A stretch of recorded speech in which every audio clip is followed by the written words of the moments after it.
Texas. According to a federal study released on Wednesday, a formation of antique fighter planes was instructed to fly ahead of a formation of bombers without any prior arrangement for coordinating altitude just before a midair accident that resulted in the deaths of 6 spectators at a Dallas airshow. The report omitted the crash's reason.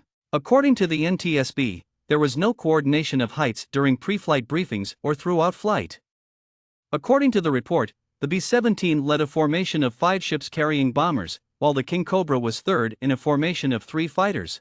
According to NTSB spokesperson Eric Weiss, the organization is attempting to ascertain the series of maneuvers that caused the incident. Additionally, whether such air displays often have altitude deconfliction plans is being investigated. Weiss stated, "Those are precisely the kinds of questions our investigators are posing. What steps were involved? What is the proper procedure? And what took place?" According to a person with knowledge of the show's activities on that particular day, the air crews received general altitude instructions during their morning pre-show meeting. However, the source who spoke on the condition of anonymity and who was not authorized to discuss the topic publicly claimed that there was no discussion of particular heights for each pass the planes were going to make.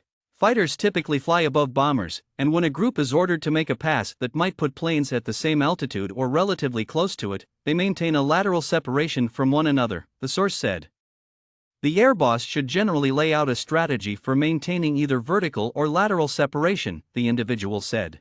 According to the NTSB, the air boss instructed the fighter formation to fly 500 feet away from the audience's lineup at Dallas Executive Airport, while the bomber formation was instructed to fly 1,000 feet away. According to the NTSB, the bomber's navigation system included location information pertinent to the accident, whereas the fighter's equipment failed to record while in flight. The victims were Terry Barker, Craig Hotine, Kevin K5 Michaels, Dan Reagan, Leonard Len Root, and Kurt Rowe, according to the Commemorative Air Force.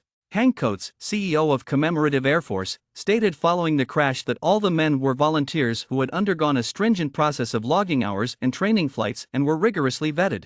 The pilot of the smaller, more maneuverable fighter, according to Cox, is virtually certain not to have seen the bomber because the planes were flown by experienced pilots.